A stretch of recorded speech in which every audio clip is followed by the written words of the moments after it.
Baik pemirsa, kita lanjutkan kembali dialog bersama Kombes Pol Helvi Assegaf selaku Wakil Direktur Tindak Pidana Ekonomi Khusus dari Barreskrim Polri dan juga anggota Ombudsman RI Bapak YK Hendra Fatika. Pak YK, tadi sempat disampaikan ada beberapa masukan yang disampaikan oleh Ombudsman kepada pemerintah ini terkait penerapan HET atau harga eceran tertinggi. Kira-kira di sini ada batas waktu yang dianjurkan oleh Ombudsman, begitu Pak, kepada pemerintah supaya dapat realisasi secara serempak di lapangan? Ya, batas waktu tidak ada karena itu disesuaikan dengan mekanisme yang ada di masing-masing perilaku usaha. Yang penting menjadi catatan Ombudsman begini, karena DMO ataupun DPO yang diterapkan oleh Kemendak itu mengikat kepada perusahaan produsen CVO dan pemerintah mengikat agar mereka patuh melalui izin ekspor. Jadi kalau DMO dan DPO-nya tidak dilaksanakan, maka izin ekspornya akan ditunda. Nah, masalahnya adalah baru setelah ini nanti diajukan, barulah perusahaan itu bisa mendistribusikan harga minyak goreng dengan harga sesuai DPO. Nah, cuma masalahnya adalah memastikan bahwa distribusi setiap bulan itu nanti harus merata sesuai dengan demand yang ada. Jangan sampai misalnya hari ini ada 20 perusahaan yang mengurus DMO dan itu ternyata baru didistribusikannya misalnya bulan April, bulan Mei. Yang sekarang misalnya kosong. Nah, saya minta agar Kemendak melakukan membangun komitmen dengan para produsen untuk memastikan distribusi minyak goreng dengan DPO itu adalah merata di setiap bulan sesuai dengan demand yang ada. Sejauh ini tanggapan dari Kemendak sendiri seperti apa Pak untuk komitmen yang seharusnya dijalankan dan juga terkait dengan komunikasi terhadap produsen yang lain? Sejauh ini Kemendak sangat kooperatif dalam menindaklanjuti saran-saran dari Ombudsman.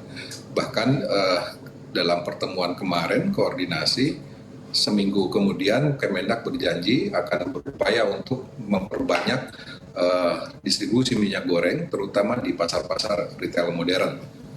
1 minggu kemudian itu terhitung per hari ini atau per hari kapan Pak? Ya, per hari kemarin. Oh, per hari kemarin. Itu yang disampaikan. Ya. Baik, dan untuk Kombes Pol Helvi, ada tanggapan dari yang muncul, pendapat atau opini dari masyarakat yang muncul bahwa terkait dengan langkanya minyak goreng saat ini dan juga ada beberapa harga yang masih mahal, itu ada laporan yang berkaitan dengan permainan mafia. Tanggapannya sendiri seperti apa, Pak? Dari pengecekan kami di lapangan, anggota kita sudah memberikan masukan kepada kita, informasi ya, bahwa tidak ada itu Bu ya, tidak ada, kami pastikan belum tidak ditemukan adanya dugaan-dugaan mafia maupun kartel-kartel. Ya, yang ada ya di retail modern semuanya sudah stabil, harga maupun stok aman. Hanya saja mungkin ya, mungkin ini fakta yang ada di lapangan bahwa di retail modern ini harga kan 14.000. Ya. Nasional masih ada yang sisa stok harganya di atas 14.000. Ya, memanfaatkan situasi ini untuk membeli harga yang lebih murah, yaitu di retail modern. Distribusi atau suplai ke retail modern kecil ini, mereka paling cepat 2 hari baru diisi kembali karena gudang yang terbatas di Alfamart, Indomart atau retail modern yang kecil-kecil ini. Hanya barang tidak ada. Itu hanya memang mekanisme mereka di manajemennya memang 2 itu baru bisa diisi kembali di retail modern kecil. Tapi secara umum di gudang mereka distributor aman untuk retail modern. Untuk tradisional barang cukup, hanya ada sisa stok dan ini yang mungkin harus segera didorong untuk segera dihabis untuk sisa stok yang sebelum tanggal 1 Februari atau 31 Januari. Itu Bu. Ya, berarti memang masih sejalan dengan pendapat Pak YK tadi bahwa memang kelangkaan ini terjadi karena permasalahan terkait dengan distribusi yang terjadi di lapangan karena melihat demand yang begitu tinggi seperti itu. Kalau dari Pak YK sendiri seperti apa Pak melihatnya Pak terhadap dengan suara-suara di lapangan bahwa ini sepertinya ada permainan mafia minyak atau lain sebagainya? Pak YK silahkan. terlalu dini ya untuk menyimpulkan bahwa itu ada mafia. Kalaupun itu hanya aksi sesaat, dimanapun juga di dalam kondisi seperti ini pasti ada aksi sesaat. Nah, cuma mau menimbun seberapa banyak, mau menimbun seberapa lama, karena harga ini bukan cenderung naik, cenderung turun. Itu yang pertama. Jadi tidak perlu risau dan khawatir terkait dengan berbagai macam isu ataupun informasi penimbunan, karena justru harga itu akan cenderung turun, bukan cenderung naik. Itu yang pertama. Yang kedua, Anggi, kalau kita lihat mengapa terjadi panic buying, nah ini karena memang gap harga antara di pasar modern dengan tradisional cukup jauh. Nah, jangan lupa distribusi minyak goreng di pasar-pasar modern itu tentunya mengikuti kaidah supply chain, supply chain, bahwa misalnya satu minimarket itu katakanlah maksimal akan dikirim barang sekian. Nggak bisa misalnya satu truk gitu, bagaimanapun karena supply chain-nya sudah diatur, sistem logistiknya sudah diatur, dan ketika masyarakat melihat ada gap yang cukup tinggi, yang tadinya tidak dan baru beli seminggu kemudian misalnya, akhirnya beli hari itu dan belinya banyak. Nah, ini yang membuat di pasar modern itu minyak habis, yang disebut dengan langka. Tapi saya katakan ini yang disebut dengan kelangkaan yang semu. Oleh karena itu Ombudsman menghimbau kepada masyarakat tidak perlu ada panic buying seperti ini, karena pemerintah akan mengawal terus harga sampai kepada HET yang telah ditetapkan. Ya, karena dengan habisnya stok minyak goreng di pasar modern, namun ketika dicari ke pasar tradisional dengan harga yang masih menggunakan harga lama, mungkin ini juga menimbulkan kepanikan di kalangan masyarakat sendiri, begitu ya Pak Yeka? Betul. Bagaimanapun selisih harga yang tinggi cukup menggoda masyarakat untuk mau mengantri. Betul. Apalagi untuk ibu-ibu, Pak Yeka. Melebihi kebutuhan jadi belanjanya. Betul. Apalagi untuk ibu-ibu, Pak Yeka. Rasanya harga 2.000, 5.000 saja ini sebenarnya sudah menjadi suatu masalah yang besar. Dan kemudian Pak Yeka, ada wacana dari pihak Ombudsman ini terkait kemungkinan dibukanya kesempatan bagi BUMN untuk menangani 10 hingga 15% kebutuhan pasar terhadap minyak goreng. Ini responnya sendiri seperti apa dari pihak BUMN atau dari pemerintah, Pak Yeka, terhadap masukan ini? Saya tentunya itu hanya opsi yang ditawarkan kepada Ombudsman, karena begini Anggi, latar belakangnya. Peristiwa seperti ini harusnya menjadi lesson learned betapa pentingnya negara turut andil memiliki kemampuan untuk mengintervensi. Nah, intervensi yang yang di kasus minyak goreng ini adalah intervensi paling minimal atau paling yang memungkinkan dimiliki oleh negara. Karena kalau intervensinya dalam bentuk subsidi, juga negara tidak memiliki cukup fiskal untuk melaksanakannya. Nah, usulan terhadap BUMN ini sebetulnya dilatar belakangi agar ketika misalnya minyak goreng nanti mengalami kelangkaan, pemerintah sudah memiliki opsi stok yang ada dan itu bisa didistribusikan. Tentunya ini harus diuji juga karena mekanisme itu tentunya akan memerlukan anggaran. Betul. Dan yang sekarang yang terakhir ini pemerintah tidak menggunakan anggaran khusus dan pemerintah hanya punya kartu saktinya yaitu izin ekspor. Jadi kalau tidak terpenuhi, izin ekspornya tidak akan dikeluarkan. Nah, cuma masalahnya itu tadi. Bagaimana berikutnya itu untuk memastikan agar setiap bulan ini pasokan itu lancar, gitu kan?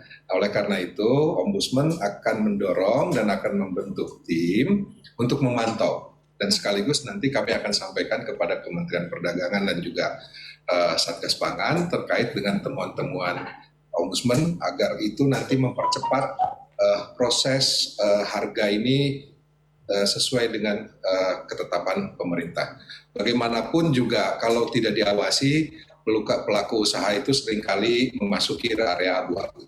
Betul. Gitu ya. Nah, justru pengawasan inilah yang harus banyak. Kami memang tidak mengawasi aspek pidananya, aspek penimbunannya dan lain, karena itu adalah kewenangannya kepolisian. Tetapi yang kami awasi bagaimana agar distribusinya lancar sehingga masyarakat dapat terlayani dengan baik dengan tersedianya minyak goreng sesuai dengan HET.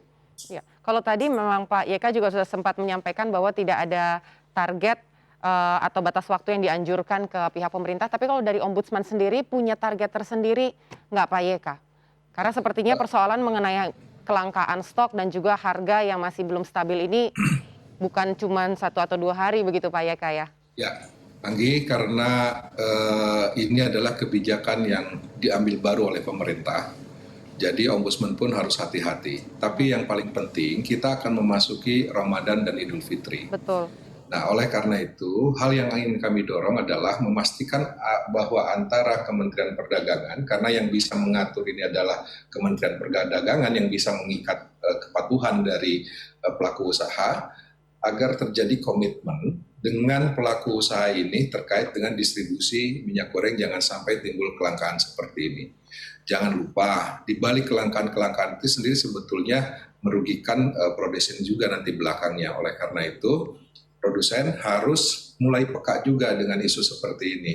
Karena kalau Bareskrim masuk, Satgas Pangan masuk, yang repot para pelaku usaha. Jadi Ombudsman saat ini menghimbau agar pelaku usaha segera membenahi rantai distribusinya untuk memasok dulu supermarket, pasar-pasar modern dulu diutamakan. Kalaupun itu terjadi misalnya sekarang panic buying, kita sosialisasikan agar itu tidak perlu panic buying, tapi di satu sisi supply terus diamankan. Gitu. Untuk Pak Helvi sendiri mungkin ada masukan atau mungkin ada himbauan yang diberikan kepada para pelaku usaha ketika tim melakukan kunjungan atau melakukan sidak ke lapangan? Ya, terima kasih. Untuk Satgas Pangan bersama-sama dengan Dinas Perdagangan yang ada di kabupaten maupun provinsi, ini terus bersama jajaran mensosialisasikan kepada para pelaku usaha untuk mengikuti kebijakan pemerintah, dan kita terus mengawal distribusi, ketersediaan distribusi maupun harga ini harus terjamin stabilitasnya, tidak boleh ada yang berhenti, sehingga kebutuhan-kebutuhan yang sudah minus, mungkin ada kosongan, segera diisi oleh para distributor. Dan ini pelaku usaha sudah sebagian besar memahami hal tersebut, dan kita tetap terus akan memantau. Satgas kami berjalan setiap hari dan melaporkan perkembangannya kepada jajaran mulai tingkat daerah maupun tingkat pusat. Ya, Pak Helvi sendiri sejauh ini apakah ada komplain begitu atau mungkin ada tanggapan dari para pelaku usaha yang sekiranya sampai ke Pak Helvi sendiri? Sampai hari ini belum ada komplain yang masuk ke kita.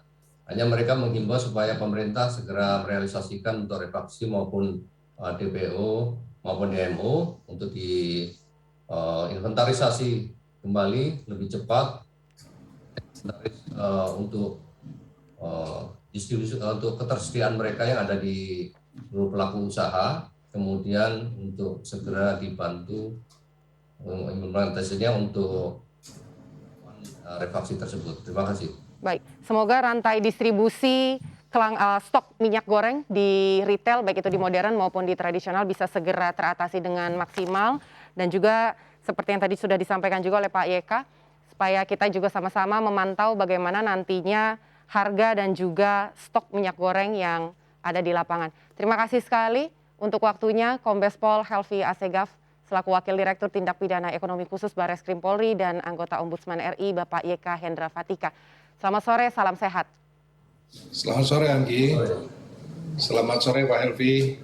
Selamat sore Mas Eka. Baik pemirsa, informasi lain akan kami hadirkan sesaat lagi. Tetap bersama kami di MNC News Now.